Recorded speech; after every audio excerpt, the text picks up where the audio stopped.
Extremo Sur, por La Bocina Radio. Año 2022. Naila Loitegui para Extremo Sur. Bueno, la verdad que luego de lo sucedido el jueves pasado con el intento de asesinato a la vicepresidenta Cristina Fernández de Kirchner, hicimos un comunicado desde la Junta Comunal, desde el Pleno de la Junta Comunal, las distintas fuerzas políticas que lo integramos, repudiando obviamente ese intento de asesinato y promoviendo y convocando a los distintos actores de la sociedad a construir una sociedad que pueda tener siempre diferencias y pluralidad de voces, pero en el marco de la democracia y del respeto obviamente a las personas. En particular obviamente desde nuestra fuerza política, desde el Frente de Todos, tenemos una mirada vinculada también a la persecución, ¿no? A la figura de Cristina, entendemos por representar determinados intereses sociales, determinados intereses de las mayorías populares, y que en ella se deposita también esa mirada a algunos sectores de poder. Obviamente la situación límite tiene que ver con la violencia física y con un intento de magnicidio como el que sucedió, pero creemos que lo que hay que promover como sociedad justamente son pautas de convivencia y de discusión de los distintos proyectos de sociedad, de país y de los distintos valores de manera democrática. Y nunca apelando a la violencia, a la estigmatización, a la violencia simbólica, que lamentablemente reina en muchos lugares y que lamentablemente muchos medios hegemónicos de comunicación promueven e incitan, y también algunos dirigentes políticos. Entonces, bueno, nos parece que también hay que hacernos cargo como sociedad, todos y todas, pero que obviamente hay personas que tienen funciones y roles en la sociedad de reproducir ciertas cuestiones y ciertas ideas, y bueno, a ellos y a ellas y a nosotros, y en mi caso en particular también como funcionaria, nos cabe una responsabilidad mayor. Ricardo Zambrano para Extremo Sur. Buenas tardes. Respondiendo al hermoso pedido de la compañera Liliana Fuda, aquí una opinión sobre un tema importante, que es el nombre, la denominación del futuro CESAC 18. Sabemos que inmediatamente instalada la dictadura, cuando comenzaron la dictadura del 76, ¿no es cierto? Cuando comenzaron los reclamos por los desaparecidos, hubo una importante razzia, un importante secuestro de madres en la iglesia de la Santa Cruz, allá a fines del 75. Perdón, a fines del 77. Y entre ellas, dos monjas francesas, se pronuncia Alice, Domon, y Leonie, se pronuncia Leonie, Duquet, se escribe. Muy bien. Estas monjas trabajaban en el actual CESAC 18, que está en Valle Ordóñez y Miralla, ¿no es cierto?, frente a la canchita de los huérfanos.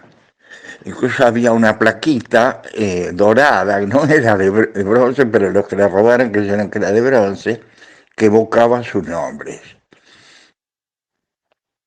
En estos momentos de gran confusión, de gran sufrimiento, de gran olvido de lo que ha sido el Estado terrorista, que llevó a cabo el terrorismo de Estado, es importante recordar estos hechos. Alice Domon, que era la principal, la que tenía más iniciativa de las dos monjas, tenía una trayectoria absolutamente extraordinaria. Ella había participado en las ligas agrarias, en la zona de la pata, de las provincias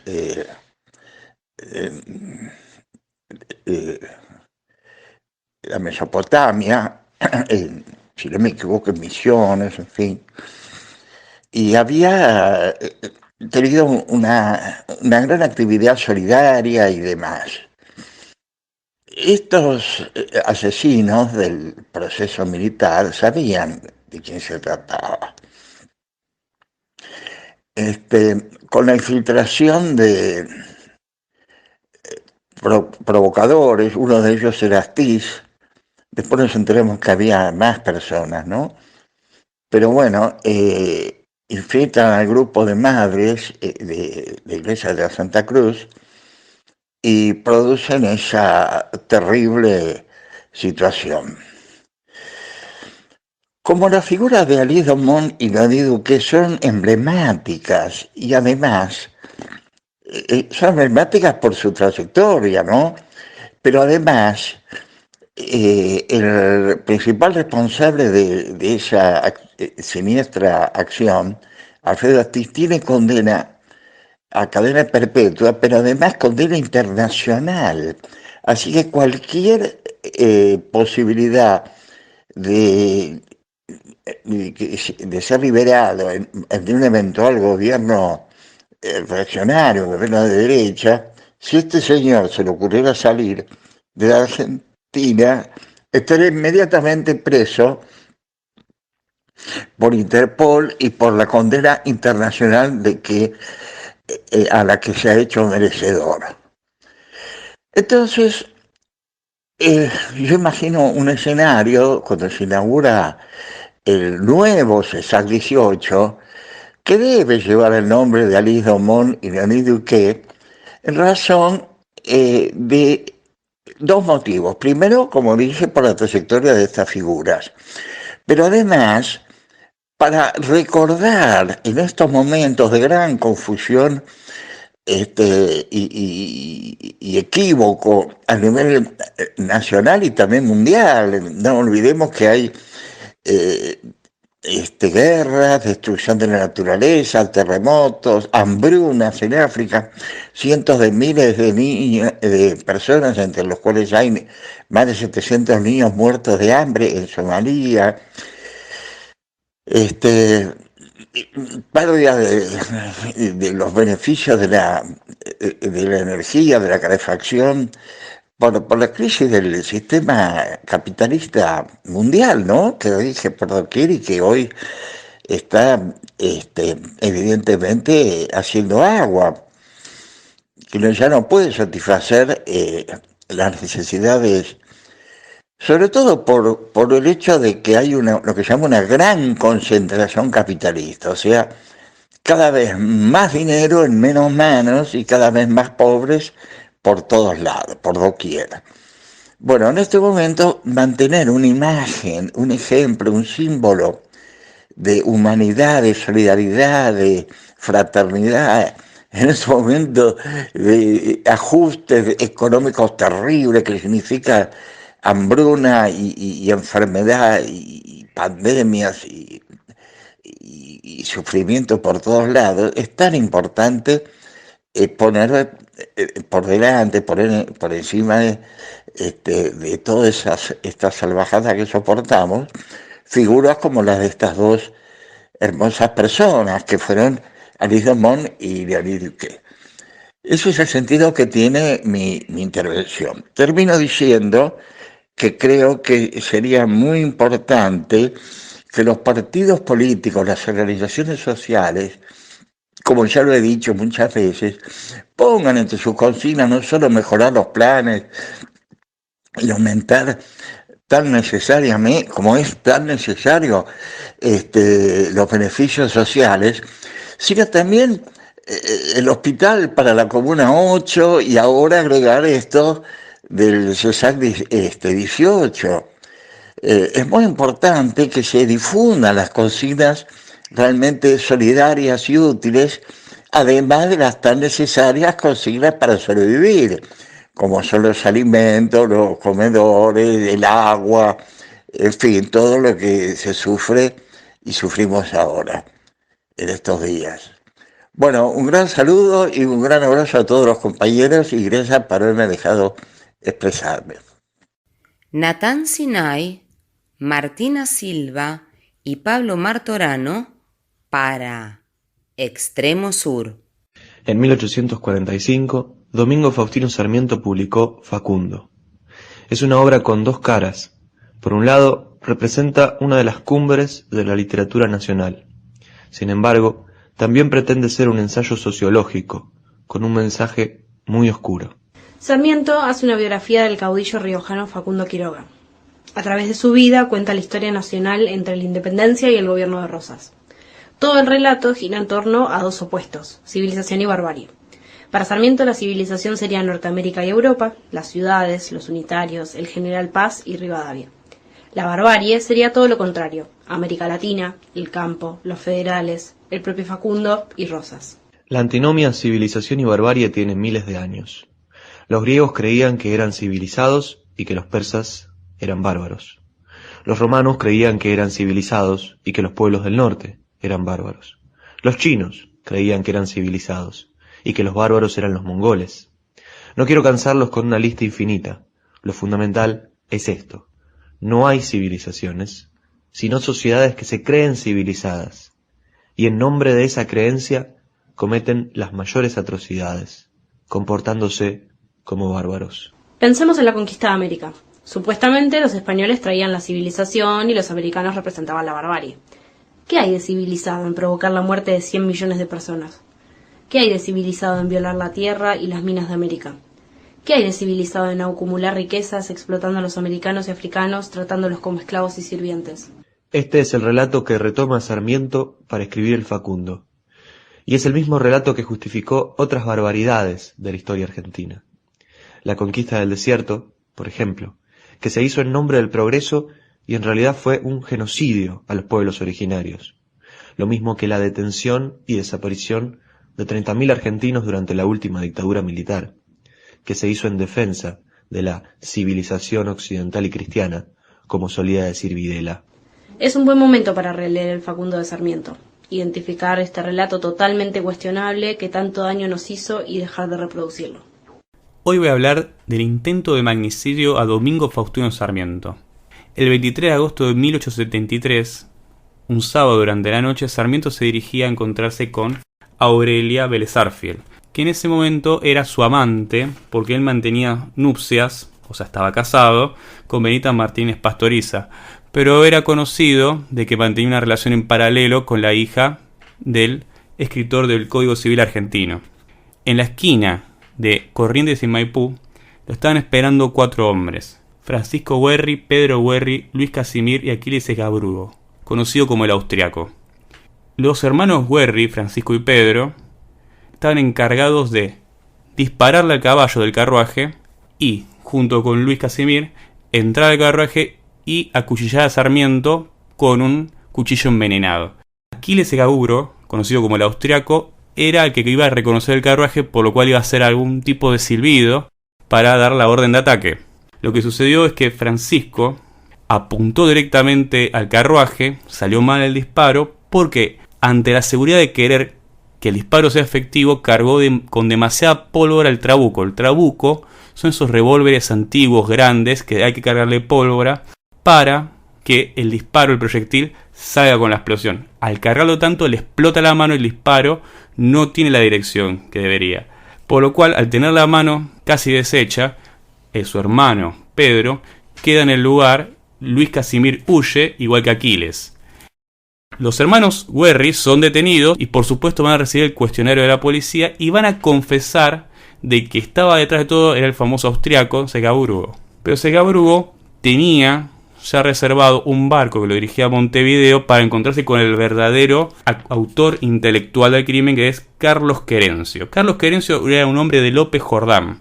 López Jordán era un enemigo acérrimo de Sarmiento y aquel que organizó también el asesinato del expresidente de la Confederación, José Urquiza. La cuestión de lo concreto es que los italianos confesaron de que se les adelantó 200 pesos fuertes para asesinar a Sarmiento y que al concretar el acto y encontrarse de vuelta en Montevideo con Querencio, iban a recibir 10.000 pesos fuertes, que si se me permite la actualización del precio, un peso fuerte equivale algo así a 27 gramos de plata. Por lo tanto, 10.000 pesos fuertes hoy en día serían aproximadamente $150.000. Siendo que los hermanos Guerri y Casimir eran desempleados del puerto, eso seguramente era una gran fortuna para ellos. En lo concreto, Sarmiento jamás se enteró del ataque porque Sarmiento padecía de sordera, por lo cual no se dio cuenta del ataque hasta que llegó al lugar y le informaron de que había recibido un atentado hacia su persona. Cada vez que Sarmiento recordó el acto, dijo que ese fue el mayor peligro que corrió en su vida. Alejandra Camiña para Extremo Sur. Lili me sacó la cuenta de cuántos años hace que nació Adolfo Bioy Casares. 15 de septiembre, me dijo Lili, se cumplen 108 años de su nacimiento. Yo nunca saco cuentas, porque las haría mal, por supuesto. Además, para mí, Adolfo Bioy Casares siempre es un muchacho joven y apuesto. Bueno, Lili me da la oportunidad, también Enrique desde luego, de contarles mi historia de amor con Adolfo Bioy Casares. Bueno, esa historia dio un fruto, un hijito que es Azules para Bioy, un libro que escribí allá por el año 2009 y publiqué en 2014, que cuenta esta historia y que es una historia, siempre digo, de amor feliz, en la cual los sueños se cumplen. Pero no es solamente una historia de amor con Bioy, sino que es una historia de amor con mis alumnos, con mis estudiantes de toda la vida, que se volvieron mis compinches, mis cómplices en la conquista de Bioy Casares. Podría contar tantas cosas, pero me tengo que limitar. En Don Orione una vez un alumno se me acercó y me dijo: profe, ¿cuánto quiere para probarme literatura? Y yo le respondí: ¿cuánto no? Pregúntame qué quiero. Sí, profe, ¿qué quiere? Bueno, el primero que me consiga una cita con Adolfo Bioy Casares va a tener un 10 de promedio general. Y ahí se engancharon todos y dijeron: yo se la voy a conseguir, se la voy a conseguir, se la voy a conseguir. Esta propuesta indecente se multiplicó año tras año en cada escuela donde he trabajado felizmente, y así fue como ellos empezaron a investigar sobre Bioy, a leer a Bioy y a hacerme gancho con Bioy. Bueno, voy a compartir con ustedes un fragmento del libro y después van más anécdotas.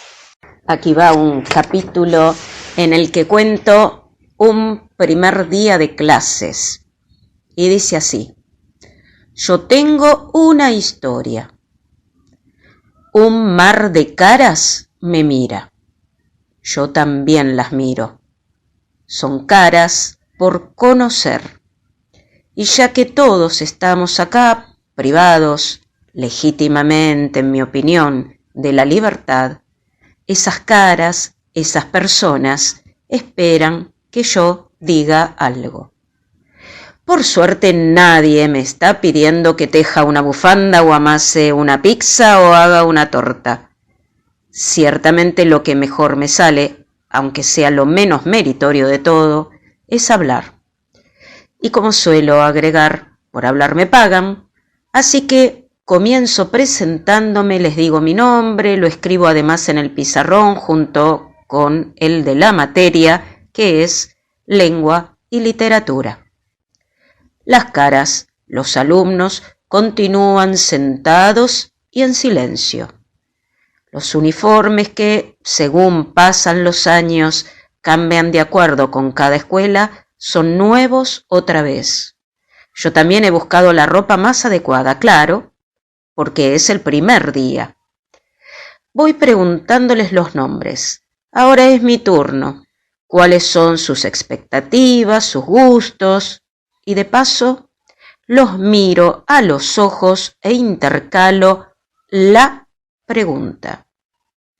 ¿Por qué se podrá afirmar que nuestra asignatura es tan importante? ¿Qué les parece? Escucho tratando de registrar y memorizar cada cara junto con su nombre y con la variedad de respuestas. No es fácil, pero a la larga se puede.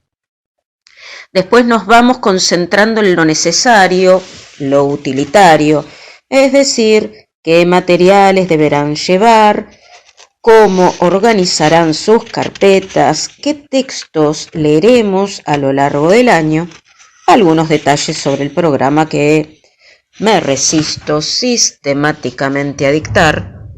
Escribo todo esto en el pizarrón.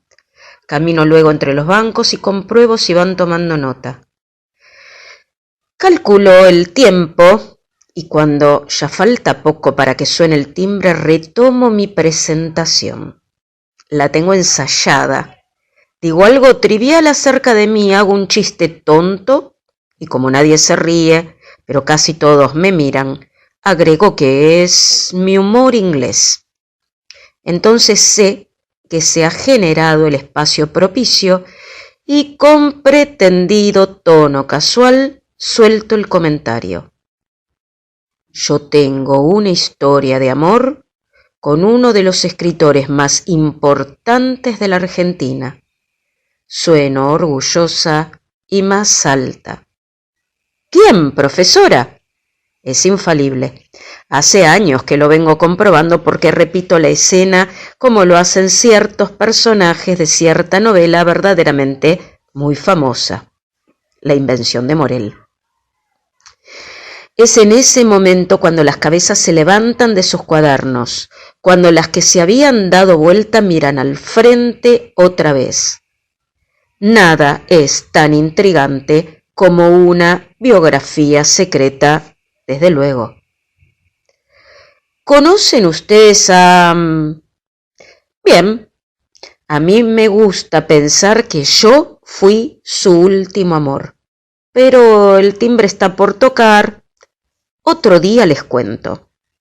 Y así voy ingeniándomelas para mantener el suspenso hasta que un día me encuentro con que la curiosidad se ha convertido en profundo interés. Entonces por fin digo, hoy voy a contarles mi historia. Bueno, y aquí va como momento que no puedo dejar de contar y de compartir con ustedes, mi primera conversación telefónica con Bioy Casares. Una alumna había llegado a él y me había hecho quedar muy bien. Ya ella tenía un muy bien ganado 10 en todos los sentidos y le contó acerca de mis clases. Bioy le dio el teléfono y un día ella se me apareció diciendo: Bioy está esperando que lo llames. Imagínense mis nervios. Caminaba yo de un lado al otro de mi departamento haciéndome cruces, diciendo lo llamo, no lo llamo, pero si no lo llamo soy una tonta, así que lo llamé. Sus primeras palabras para mí fueron: ¿qué dice usted? ¿Cómo le va? ¿Y qué le puedo responder, Bioy? Hace más de 20 años que espero un momento como este. Es usted muy amable, me dijo Bioy, y ahí comenzaron las secuencias de piropos mutuos. Se generó una amistad en sus últimos tiempos de vida, en el que hablamos bastante por teléfono y cuando estaba mal de salud, lo habían operado hacía no mucho tiempo de cadera. Él tenía conmigo la confianza de decirme me duele, mientras que por ahí con otras personas se mantenía como el escritor de estatua de bronce que no puede flaquear y mostrarse humano. Conmigo fue absolutamente sencillo y honesto y cálido y buena persona. Hemos llegado a bromear juntos por teléfono y guardo esos diálogos en mi corazón para siempre, y guardo también en mi corazón todo lo que hicieron mis alumnos durante años, alentándome en este encuentro con Adolfo Bioy Casares. Y bueno, y de su literatura hay que leer sí o sí 3 novelas que para mí son las más lindas. La invención de Morel, que es la más famosa.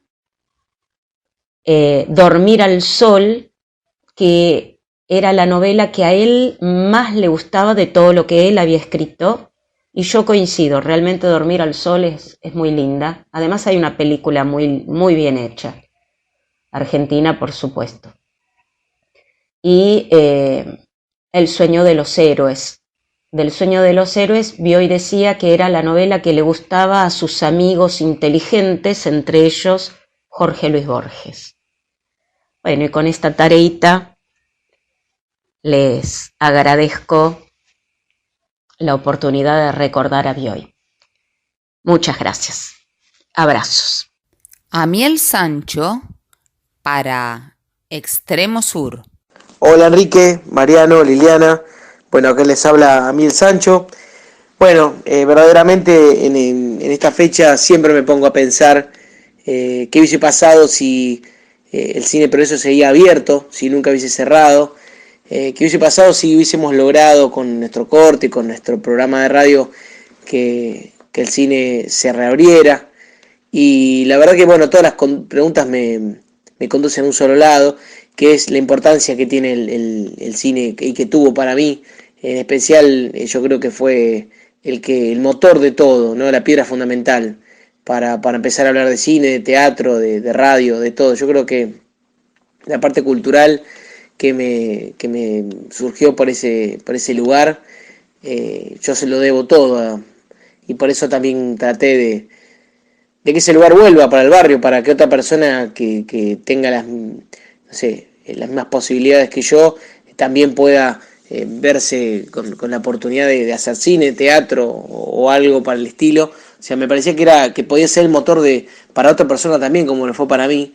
Pero bueno, como lo dijo Enrique una vez, es una derrota, pero nada es definitivo, nada es para siempre, no hay mal que dure 100 años.